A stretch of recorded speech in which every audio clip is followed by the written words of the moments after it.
Join us for lively discussion about the A-State community. Each week, we'll meet with a variety of faculty, staff, and students to discuss all things Arkansas State University. Live from the ASU-TV studios in the School of Media and Journalism, this is A-State Connections.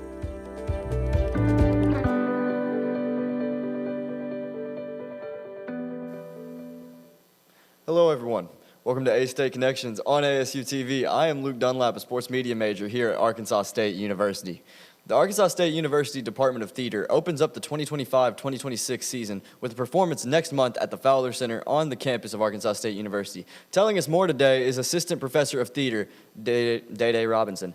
Miss Robinson, welcome to A-State Connections. How are we feeling today? I'm feeling great. Thank you for having me. Oh, we're glad to have you. We're really excited to hear about everything going on today. So tell us about yourself. Like, how did you come to Arkansas State and get started here?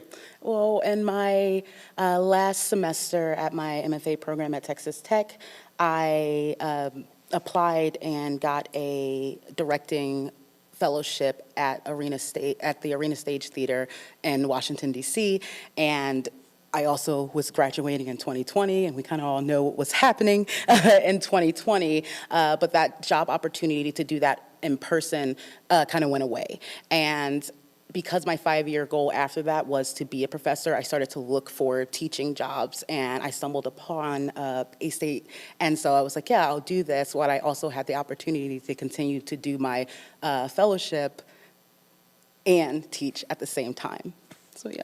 Okay, so describe your time at Texas Tech. I know.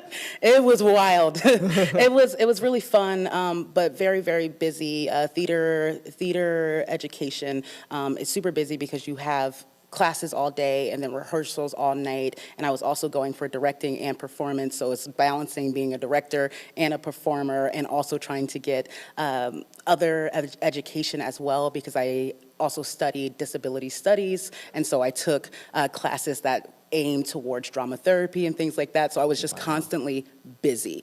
Wow, that's very impressive. Like this, you're pretty much everywhere at once in college, huh? Yes. Wow. So what sparked your love for theater specifically? Like, you had all these things going on in college. What made you hone in on theater? So that actually started before I went to either my undergrad. I did a couple of plays when I was younger, like 5, 6, 7-ish. And then when I was in high school, I was like, what do I want to be? I'm like, I want to be a doctor, but that was because I was watching House. And then I was like, I want to be a forensic anthropologist because I was watching Bones. And I was like, I think I just want to be an actor because I just want to do all of these things. And I only am interested in these particular fields because of these shows. And then I started looking more into acting and started getting more involved in high school. And then I made that decision during my senior year that I wanted to do a double major in psychology and theater. Okay. Yeah. So did you act in any plays after, like, college? So after college, no. Think about it. Yes, actually. After grad school, I did actually a play here. I acted on the stage here in a play called Everybody, and then throughout my college and my grad program and undergrad program, I also did professional theater work outside of that, so in the summers and things like that. But since coming here, I haven't had as much opportunity to be on stage, and I also have transitioned more into the director than an actor. Right, that's amazing. So tell us about the upcoming performance for A-State Theater. It's called Emma, I believe. Is that what you were telling me? Yes. So the show is called Emma, and it's written by Kate Hamill. Kate Hamill is a playwright who does adaptations of, her goal is to do adaptations of all of Jane Austen's work. And so if some of the name Emma might sound familiar to some people because that is a Jane Austen novel. And so this is a fun, bold, and witty adaptation of Jane Austen's Emma. Yeah. So what is the play about? Go into some good detail on this one. Yes, of course. So basically we have this elite young woman who, her name is Emma, her title character. She means well, means very, very well, but she's also very meddlesome. She likes to get in other people's business. She really, really loves to play matchmaker. loves to Okay. play matchmaker. So she decides that she's going to play matchmaker with her family and her friends. And by doing that and going through that, there are some misunderstandings that happen, some very comedic misunderstandings and mishaps that go, that just kind of go wrong. And just talks about like what happens when you meddle in other people's lives, especially if it's just because you're bored. And then what happens when you're trying to find love yourself and you can't find that, so then you think that you're the expert of finding love for someone else. Right. Not the best idea, huh? Yes. So who are the students that are in the play, and what roles do they play specifically? Yeah, so there are 10 students who are in this play. I'm going to do our leading people, if that is okay. So I'm going to do our leading. So we have our MMC. Well, I read a lot of books. So our male main character is Mr. Knightley. He is played by our sophomore student, Isaiah Willis. And then we also have Emma, our title character, who is played by another sophomore named Ella Scott. And then we have, I want to say, 3 other sophomores, 2 seniors, and 1 freshman a part of this as well. Oh, wow. Yes. So you're really letting like all types, like all ages, like there's no class discrimination here. Yeah. Like that's what we love to see. Yes, we one of the goals and the things that we tell our students before even when we go out to the high schools and we talk to students about our program, one of the things that we tell them is that we like to get you started right away. So if you audition for us, you have the opportunity and the possibility to be in the show within your first semester or within your first year. That's amazing to hear. So how do you assign the roles to the different students? Like, is there a way that you like target specifically? Like, what are you looking for in these roles? Yes. So what's really interesting about this process is that because we're educational theater, so we have this business aspect of what we do, and we have the educational aspect. So of course, in the ideal world, we're casting based on talent. Like, who is the best person for the job? And in media roles, when I say media roles, I mean things that require more script analysis and more expertise within the acting. We're like, hey, we might need to cast this based on talent. But then in other roles, we're like, hey, we have all these students, and even though some of them might be green, they still need opportunities to be on our stage, because being on stage is how they learn how to do what they want to do professionally. And so we make sure that every opportunity who is a performance major or musical theater major has an opportunity on our stage at least twice within their time here. And most of the time that happens at least once every year that they're having this opportunity to be on stage. And so we might also balance, hey, this student has only been in dramatic plays. It will be a disservice for them to leave this place and not have ever touched comedy. And so we might also be like, hey, it's time for them to also start working with the comedic world as well. That's very admirable. I love the idea of getting students hands-on in every aspect of theater and all these different genres. So going back to that, can you go into detail on like what the theater program like consists of? Like, say I just get out of high school, I'm coming in. What's that going to look like for me? Yes, okay, so we offer several emphases. We have our emphasis in acting, we have an emphasis in musical theater performance, we have an emphasis in design technology. So for our design technology, that's going with our costume designing, costume, lighting, sound, and set and scenic design. And then we have what we call our generalist emphasis, which is for that person who's like, I'm not just one thing. And a lot of our students actually transition to the generalist because when they come here, they're like, I'm going to be an actor. And that's all I'm going to do. And then they take one of Claire, one of our professors, Claire Abernathy's costume class, and they're like, wait, I actually think I want to learn how to do more costume stuff. So they move over to generalist so they can do all of those things. And so we tell our students, like, hey, it's super important, if you're an actor, that you learn something about set, that you learn something about the design process for you to be able to understand how to even speak to a designer. And we tell our designers, you have to also take an acting class and a directing class so you know how to speak to act, you know the actor process, you know how to speak to actors, and you know how to speak to directors. And so we make sure they get a mix of all of it, but they can also specialize in what they want. Of course, of course. So I've got one challenge. So what would you say to a student that's considering maybe other options? Like, how would you say, come to Arkansas State if you want to do theater?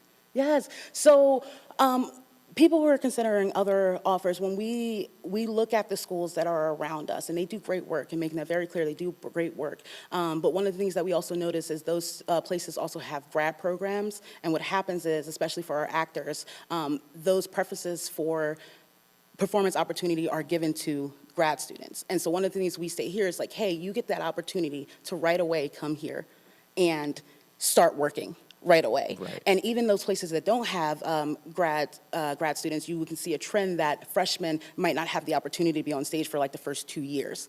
And so I think it's super important for us to explain and talk to people and be like, hey, if you want to come here, we would love to have you here. The reasons why it would be a great idea. You get to work right away. We try to make sure that we connect you with professional opportunities. We partner sometimes with the Link Theater, which is a professional theater here in Jonesboro that was created and founded by 2 Broadway actors who came back to Jonesboro. And whenever they have shows, they offer opportunities for our students to also stage manage for them, design for them, as well as be on their stage. And I'm pretty sure, with the exception of like one show in the last 3 or 4 years, at least one of our students have had a professional credit on their resume because of this partnership and this relationship with this professional theater. And so getting that opportunity to do professional work is also a big component of why they should come here. So what caused y'all, like, how did you guys go up to that professional theater, and how did you guys collaborate with them? What was like, can you go into detail on like how that happened? Yeah, so I don't know the full details of it, but I think what happened was that they reached out to, I think they actually reached out to us, and they're like, hey, we're coming in with this. We need a little bit of help with some design aspects. And so we had our 2 designers, Claire Abernathy and Jeff McLaughlin. They worked for them and did the designs for their first shows that they did here. And then I think there was a talk that they had together. It was like, well, how can we also benefit students? Like, hey, well, let's bring them in too. Can we get them a part of this as well? And so even the designers, they're getting paid professionally, and they're also bringing in assistant designers who are also getting paid professionally to be a part of this. And then it just became somewhat of a collaborations that we have together, and that they're always offering opportunities. It doesn't guarantee that our students will be in them, but they make sure they offer opportunities for our students to have the possibility to be in that show. Right, Yep. That's amazing. Yes. Assistant Professor of Theater at Arkansas State University, Ms. DayDay Robinson, joins me today on A-State Connections. We'll be right back with more A-State Connections after this. Don't go anywhere. Students should watch ASU-TV just to see the creativity that a college student can get. The creativity that some of these students have is truly amazing.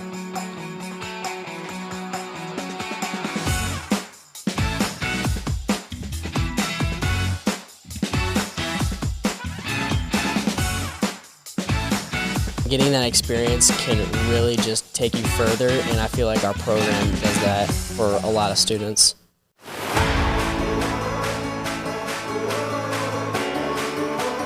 I think one of the things I learned at Arkansas State was life is 10% of what happens to you, 90% of how you respond to it, and that's just something that I live by.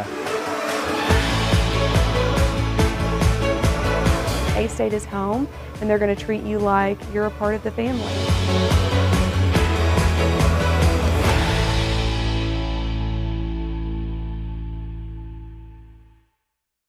Red Wolf Radio is a student-led organization at Arkansas State University wanting to hear your takes on pop culture, music, the news, and college life. Just about anything you can think of. Located in the Education and Communications building on campus, we are always looking for more volunteers. So if you're an Arkansas State University student, no matter the major, and this is something that interests you, shoot us an email at redwolfradio@astate.edu. That's redwolfradio@astate.edu. Let them hear you howl. Live from the ASU-TV studios in the School of Media and Journalism, this is A-State Connections.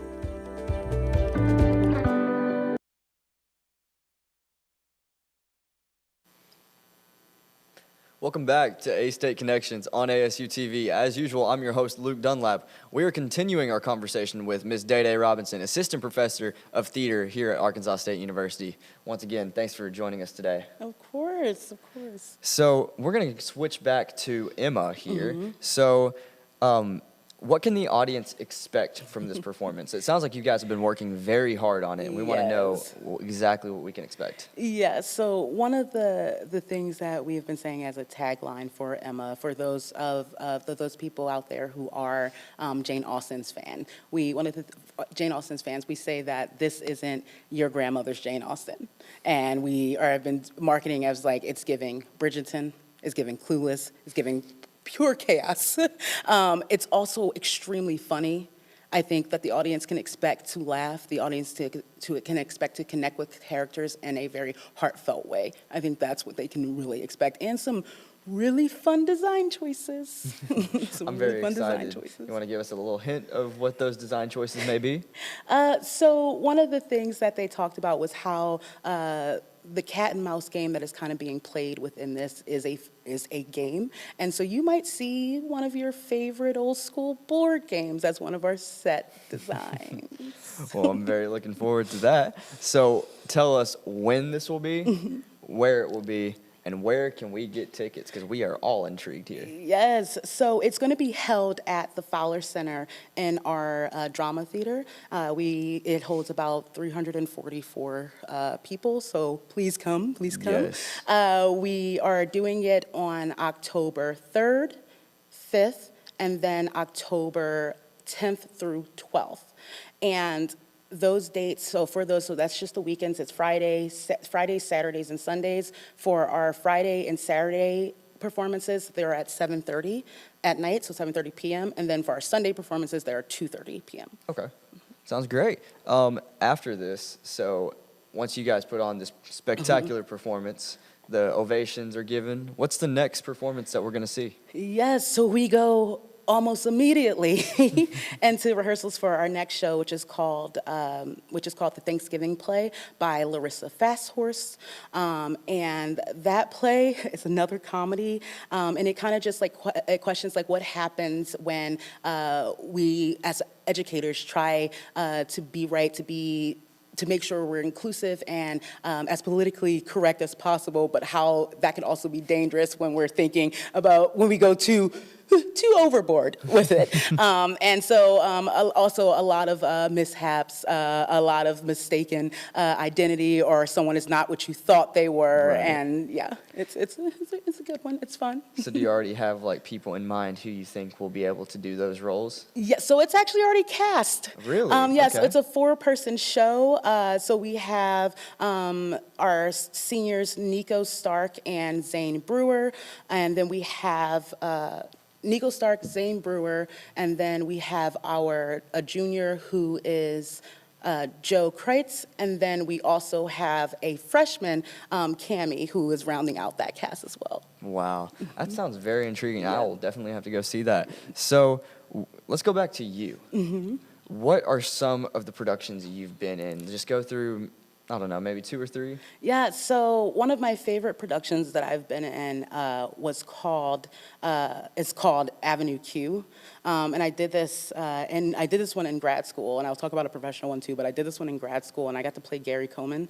And I got to learn a lot about how to use puppets, because they call it the adult Sesame Street. Right. And so learned a lot of puppetry, and one of the reasons why that show has such a special place in my heart is because it developed this love for puppetry. And so anytime, if we can use puppets in our shows here, I get to be the person who gets to teach that, and I get to show people how to possibly make puppets. It's led to me having an interdisciplinary connection with the art department, where one semester we taught a class together with Dr. Susan Whiteland, where we did puppetry, learning how to build them and then how to use them for play. We went around to schools, and we went around to elementary schools, nursing homes, and then also use that as a source of therapy as well. And so it was just really fun. So that show just kind of sparked other parts of what I like to do within theater and art, and making the connections of how we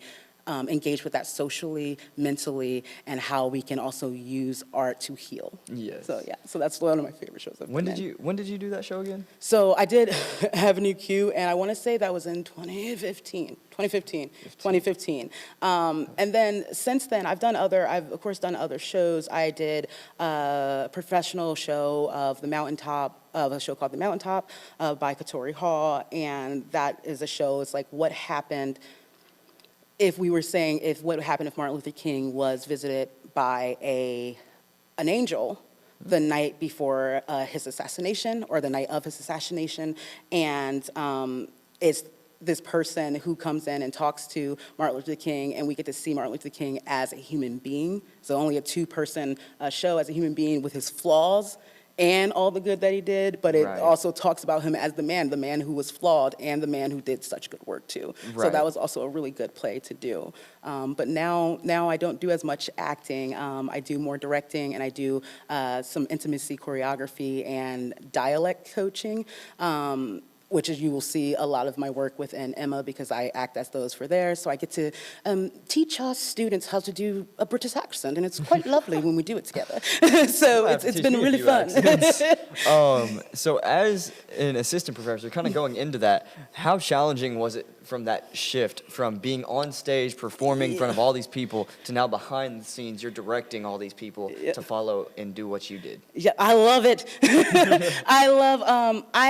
I loved being on stage. I really did love being on stage. But one of the things that I found, and this was younger DayDay thinking this way, is that I thought that actors were more selfish because, like, what can I do for this character? And a director is more like, hey, what is not what do I want, it's what does the play want? Right. And then as I got a little bit older, I realized, okay, actors it's not selfish, right? It's just how we think about acting. But by that point, I was already so committed to directing, and it was just such a freeing thing to be able to say no to roles or only audition for roles I really wanted, because what I really wanted to do was direct. So if I'm gonna act, I'm gonna only act in a show that I really want to be a part of. Right. And that's it. I'm not gonna do anything outside of it because that is not my career goal anymore. And so it's really fun to be on the opposite end of that. And I will say, as a professor, it's a really interesting situation because it's still work, but I'm also a director.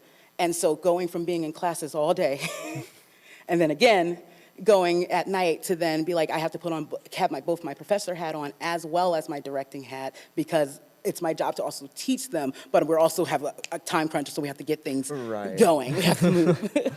So describe the beauty of like seeing a live performance of a show that you've worked with students on for so long, and then like the shows being live for the public. Like, you worked so hard finally seeing, like, is it like a proud parent moment? Yes, because the main thing we start with is a script. Right, we start with a script, and then we're seeing, like, how do we use all these other elements of theater to make this script come to life? And so seeing what we have with the bare bones of, like, how it just goes from words to a full production, and also seeing our students' growth from that first rehearsal and what they think they know about the character versus what they end up with by the end, it is a proud parent moment. And it's also a proud moment as a coworker too, to see my designers, to see my coworkers who are just putting on brilliant work 4 times a year and then doing professional work in the summer, and like seeing what they bring every time. Like, as a designer, I'm just like, I don't know how you guys come up with new ideas. I don't understand it, but somehow they come up with some brilliant ideas. And so there's a proud moment, parent moment with the students, but there's also that proud moment with your coworkers and friends of seeing their work and seeing other people see their work. Right. So going back to, you as a director, let's tie this all up. What are rehearsals looking like right now?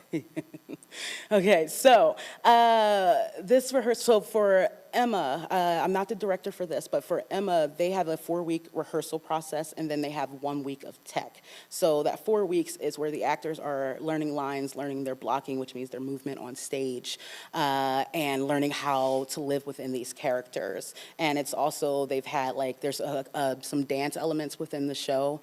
Even though it's not a musical, there are some dance elements within the show. And then, of course, I told you the element of dialect, so then we have, like, some boot camps for that as well, so they can get ready for it. And then during our tech week, we come in and we start bringing all the design process and make it into a full show. But I can see that it could be sometimes tiring. You have to have the will and the want to do this profession because of how tiring it can be. And this is a field that is rejection heavy. Yes. It's rejection heavy, and I tell my students all the time, this is the one field, well, there's multiple fields that do this, that people can literally hire you or say you can't be hired based on the way you look, or because if we're looking for certain things for a character, it's the one place where those things are allowed. So also Right. preparing our students for what rejection looks like and understanding that rejection is just another opportunity to go audition again and to not give up on a dream if you didn't get one show and then keep going to the next. So even though our students are working on this show right now, they're already preparing their auditions for the next show. So constantly working and working, because working for us, for our actors and designers, is just also working, is also just applying and auditioning. That is a part of their work schedule too. Okay. So, yeah. Very interesting. So how do you all select which plays will be featured during a season?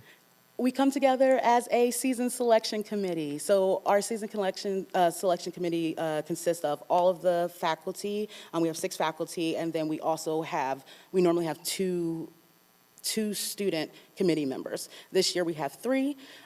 We talk about what it is that we think that we are looking for in a production, or this one we were like, hey, the world seems like it's a little sad. Maybe we might want to do comedy, right? And so we did a whole season of comedy. And then what we also do is we ask the community to, there's going to be a post that goes on our Instagram that's going to ask the community, like, hey, what would you like for us to be doing? And so we take their suggestions, we take our committee suggestions, and our students have access to a document where they can give suggestions too. And then we look at them and see how they fit within the season. That's amazing. So once again, thanks for coming on the show. And folks, that will do it for this edition of A-State Connections. Once again, I'm your host, Luke Dunlap, with A-State Connections and host of Tipped Off with Luke Dunlap on Spotify. You can find me on Instagram at LDTippedOff and at Luke Dunlap 5 for my personal. I want to thank my guest, Ms. DayDay Robinson, for joining me today. I also want to say a huge thank you to the instructor of creative media production, Galen Perkins, and his amazing video students in Video Production 1, who are behind the scenes today, running the show today. I could not host this show without them. Special thanks to our producer today, Mr. Jonathan Reeves, and to our broadcast engineer, Timmy Arquette, Aiden Barber, and the graduate assistant, Reese Barnett, for their help on this show. Thank you all for joining us, and as for me, I'm Luke Dunlap, clocking out on a high note. Take care, y'all.